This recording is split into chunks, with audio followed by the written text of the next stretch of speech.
Pittsburgh's best sports show is about to begin. Call us or tweet us. We've got things to talk about on the Ireland Contracting Nightly Sports Call.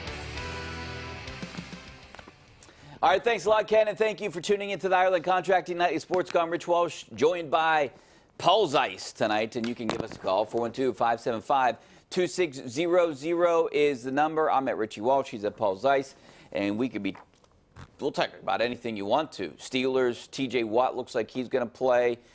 Minka Fitzpatrick, it's a homecoming of sorts for him. The Steelers are more than a 2-touchdown favorite against the Dolphins. Also, the Penguins making moves. They're getting healthy. Got a couple guys back to practice today that are playing tomorrow in Dallas, and that would be Brian Rust and Nick Bjugstad. They also get Alex Galchenyuk back to practice today, too. And we'll go over more details about that up in the second segment. But right now, I'm going to talk to Paul a little bit. You fired up tonight about anything? No, not really. Nothing. Just chill? Had a nice, easy show tonight. We had a lot of guests and talked about a lot of different subjects. So I'm in a good place. So it's a high school football night. We'll have highlights on the 11 o'clock news of a couple big games. Pitt volleyball wins again, third ranked. I think that's I don't know how many straight, but they've won a lot. So Pitt volleyball wins again. But the big story this weekend. I think it's 6 years in a row now, 20 wins or more. So the big story this weekend would be Pitt looking for their 5th straight, and they have a chance to be bowl eligible before November. Mm-hmm. But I don't remember seeing that. Not that maybe that's a big deal, but you know, 6 wins at this point is big for this program, I think. His first 2 years, they had 8 wins. I don't know when they got to their 6th win, but his first 2 years, they had 8 wins, so it was probably close to the beginning of November. I don't know if it was before the beginning of November. Yeah, you know, and I think that one of the things that they talked about is at the beginning of the year, what was their over-under? Was 6 wins, wasn't it? I think it was 6, so yeah. So they have a chance to go way over, really, and, you know, a lot of people felt like they probably would. So to me... Did you? I thought there'd be 7 wins. I thought 7 or 8. So, yeah. You know, and it looks to me like they could get to 9 or 10, actually. Well, they're going to... I mean, do you agree that they should be favored the rest of the way out? Yeah. They're going to be favored next week against Georgia Tech? They won't be favored at Virginia Tech. Yeah, they'll be like a 1-2 point underdog, like 1 or 2.5 point underdog. So even if they're favored for the next 5 games, or how many are left, or whatever. Mm-hmm. No, I agree. I mean, you know, of course, you know, if they don't always handle being the favorites as well as they need to. So, you know, if they want to prove that this is a different year and a different kind of team, go win these games. I mean, if you go 10-2 and your 2 losses are Virginia, who's maybe going to have like 2 losses probably by the end of it, maybe, and Penn State, who might have 1 loss by the end of it. Okay, you've had a really good year.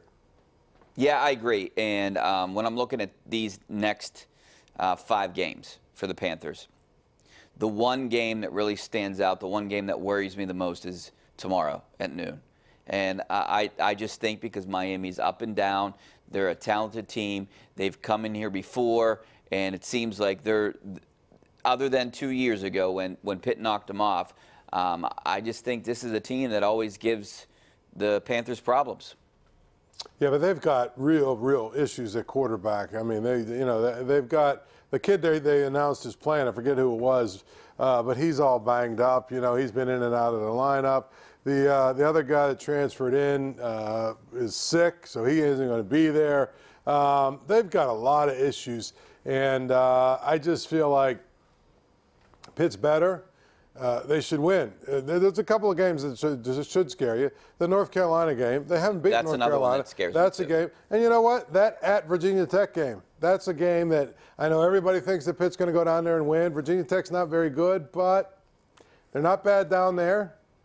And that's the kind of game you go and lose. Georgia Tech, they should absolutely win. They're terrible, yes. And Georgia Tech beat Miami, which worries me. They're coming off of a Georgia Tech loss. Now you have the Panthers here. And then they play Boston College at the end, and they stink. Those are 2. Right. You know, but then these other 3 games, to me, this Miami game worries me the most. I don't know why. It just does, because I've seen it too many times where Miami comes up here and just it's not even game. I definitely think it's going to be close, but Well, big game for the Panthers. It's a big weekend for Miami in this city. Then you have the Dolphins and the Steelers. The Steelers are a more than two touchdown favorite against the Dolphins. And like I said, it's Minkah Fitzpatrick's kind of homecoming, playing his old team that he played 2 games with this year before being traded to the Steelers. And we'll talk about that game coming up next, but we got to take a break right now. So give it on the phone lines. We have a couple lines open. 412-575-2600 is the number. Back with your phone calls and some of your tweets coming up next. Stay right there.